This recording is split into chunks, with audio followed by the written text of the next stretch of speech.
Assalamualaikum warahmatullahi wabarakatuh. Saya dan teman-teman saya akan mempresentasikan hasil kelompok kami dari kelompok 8, masalah sosial pengangguran yang ada di Indonesia. Saya akan memperkenalkan diri, nama saya Lisa Lia dengan NPM 2020500105 dan ada Novi. Dengan NPM 20205086 dan ada Rafli. Dengan NPM 2020500428 dan ada Revi. Dengan NPM 20205092 dan terakhir ada Nova. Dengan NPM 20205081. Latar belakang, pengangguran merupakan salah satu masalah utama yang selalu dihadapi setiap negara termasuk di Indonesia. Pengangguran yang tinggi akan berdampak terhadap kemiskinan, kriminalitas, dan masalah-masalah sosial lainnya. Pengangguran terjadi disebabkan karena jumlah lapangan kerja yang tersedia lebih kecil dibandingkan dengan jumlah pencari pekerjaan. Adapun hal lain seperti kompetisi pencari kerja tidak sesuai dengan pasar kerja. Kemudian fenomena pengangguran ini berkaitan erat dengan terjadinya pemutusan hubungan kerja yang disebabkan karena perusahaan menutup atau mengurangi bidang usahanya akibat krisis ekonomi atau keamanan yang kurang kondusif. Ada rumusan masalah, apa yang dimaksud dengan masalah sosial dan pengangguran? Pengertian pengangguran sendiri yaitu sebuah golongan pengangkatan kerja yang belum melakukan suatu kegiatan yang menghasilkan uang. Pengangguran tidak terbatas pada orang yang belum bekerja, orang yang sedang mencari pekerjaan, dan orang yang bekerja namun pekerjaannya tidak produktif, tapi dapat dikategorikan sebagai pengangguran. Lalu selanjutnya ada pengertian dari masalah sosial. Secara umum, masalah sosial adalah perbedaan antara harapan dan kenyataan, atau sebagai kesenjangan antara situasi yang ada dengan situasi yang seharusnya. Individu di dalam masyarakat memandang masalah sosial sebagai sesuatu kondisi yang tidak diharapkan. Masalah sosial berkaitan dengan gangguan moral yang terjadi di dalam interaksi sosial dan nilai sosial yang diharapkan terwujud oleh suatu masyarakat. Lalu selanjutnya ada rumusan masalah yang kedua, yaitu jenis-jenis pengangguran.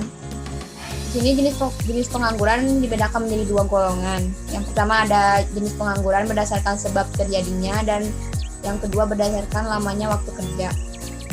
Jenis pengangguran berdasarkan sebab terjadinya, yang pertama ada pengangguran siklikal.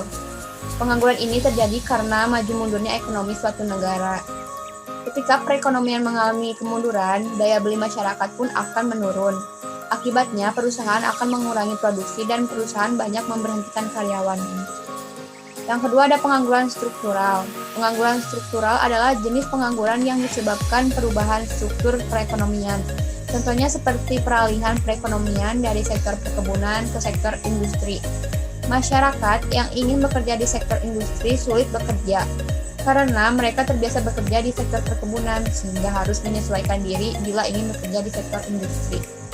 Yang ketiga ada pengangguran fiksional. Pengangguran fiksional adalah pengangguran yang disebabkan oleh sistem yang tidak bisa mempertemukan antara pembuka lowongan kerja dan pencari kerja, entah itu karena kendala informasi maupun geografi. Lalu ada pengangguran teknologi. Pengangguran teknologi disebabkan oleh adanya peralihan dari tenaga kerja manusia menjadi mesin. Perusahaan biasanya lebih memilih menggunakan tenaga mesin dibandingkan tenaga manusia karena lebih cepat, mudah, dan menghemat biaya. Lalu ada jenis pengangguran berdasarkan lama waktu kerja. Yang pertama pengangguran terbuka. Pengangguran terbuka adalah keadaan seorang yang sama sekali tidak bekerja dan sedang berusaha mencari pekerjaan.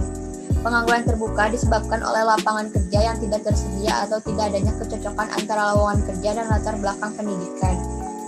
Lalu ada pengangguran tidak sepenuh waktu atau setengah pengangguran. Pengangguran jenis ini ditujukan pada seorang yang mempunyai pekerjaan namun jam kerja hanya sedikit atau tidak sesuai standar, misalnya 7-8 per jam per hari, sehingga penghasilan mereka pun kadang tidak mencukupi. Lalu selanjutnya ada pengangguran terselubung. Pengangguran terselubung adalah pengangguran yang pada orang yang mempunyai pekerjaan tapi produktivitasnya rendah. Entah itu karena ketidaksesuaian latar belakang, pendidikan dengan pekerjaan ataupun lainnya. Pengangguran jenis ini menyebabkan produktivitas kerja yang rendah. Dan yang terakhir ada pengangguran musiman. Pengangguran musiman adalah pengangguran yang tidak dapat bekerja ketika pergantian musim. Misalnya orang-orang yang bekerja sebagai petani sawah. Mereka akan bekerja selama musim panen, setelah itu mereka menganggur menunggu musim berikutnya. Begitupun misalnya dengan nelayan. Dan selanjutnya, penyebab pengangguran. Yang pertama, jumlah tenaga kerja dan jumlah lapangan pekerjaan tidak seimbang. Saat ini memang banyak sekali lulusan-lulusan sarjana, bahkan magister yang bisa dibilang berpengalaman. Namun karena kurangnya lowongan pekerjaan yang tersedia, inilah yang membuat banyaknya pengangguran di Indonesia, apalagi saat ini populasi di Indonesia sedang banyak-banyaknya.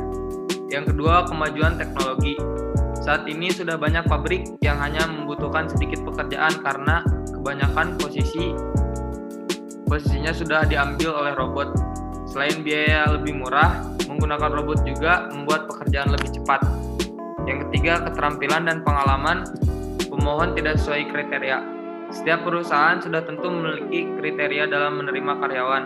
Namun tentu saja akan ada persaingan dalam hal ini. Semakin tinggi keterampilan seseorang dalam suatu posisi, maka akan semakin mudah pula dia diterima. Beda halnya dengan yang baru saja bekerja, biasanya mereka akan sulit untuk diterima karena perusahaan membutuhkan kriteria yang sesuai dengan posisi yang mereka butuhkan.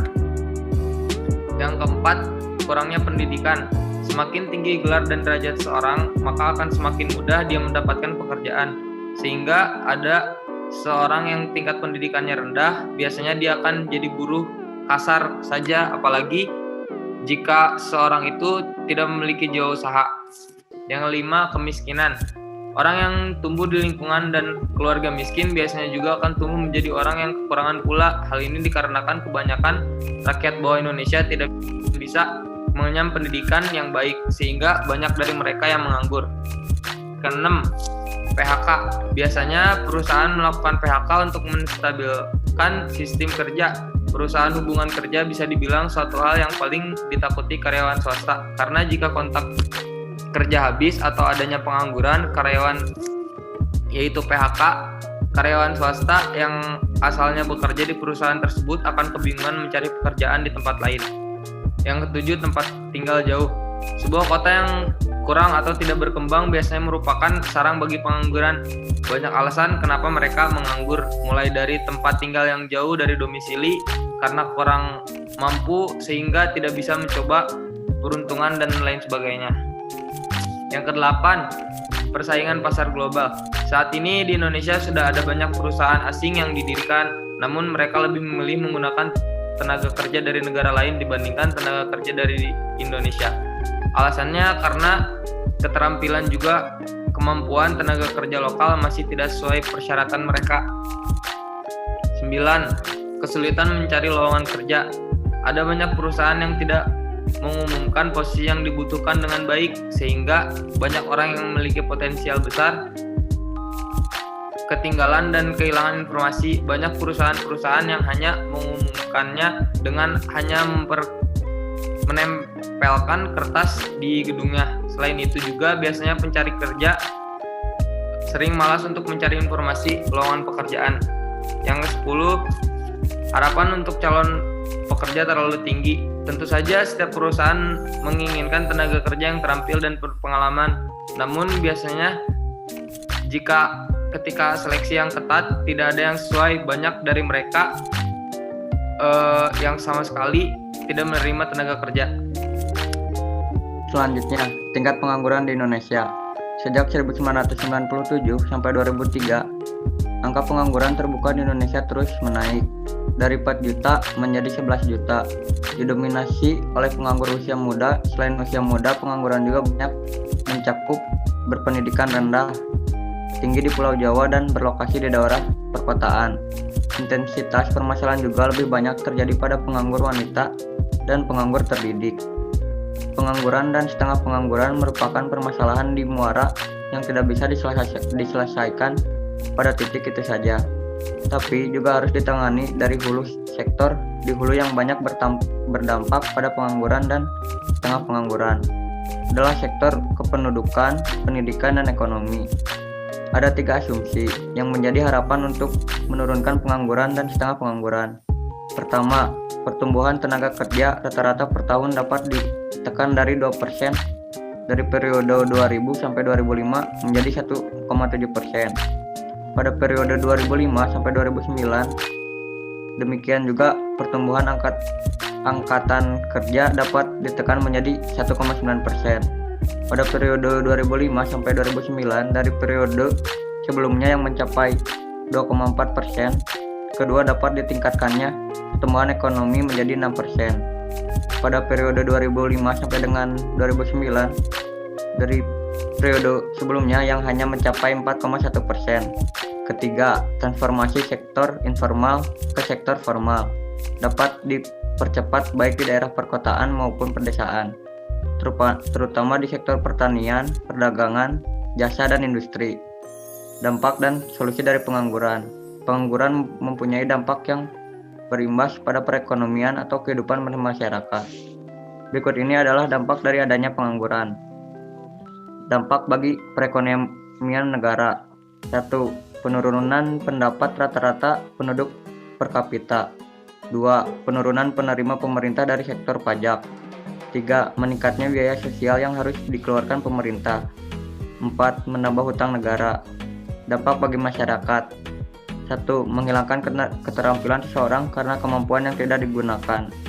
2. Menimbulkan ketidakstabilan politik dan sosial.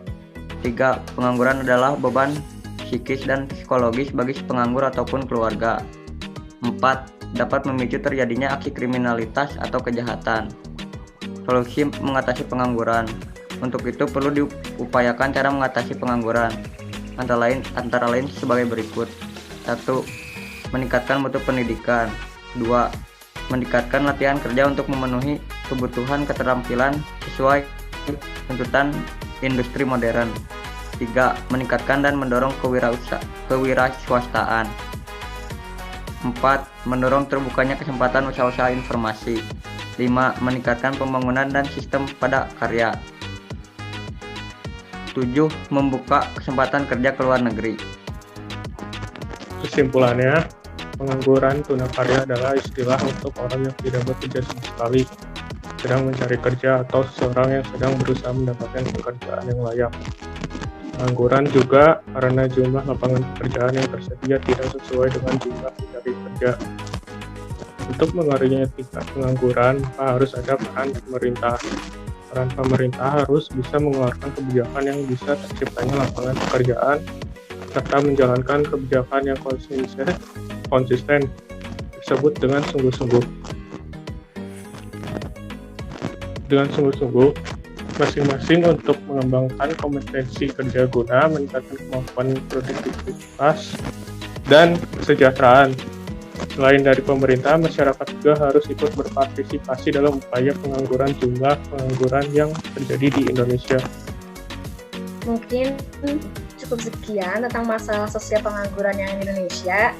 Indonesia sangat butuh sekali lapangan pekerjaan yang sangat banyak. Seharusnya pemerintah segera mengatasi permasalahan ini. Mungkin terima kasih. Cukup sekian. Wassalamualaikum warahmatullahi wabarakatuh.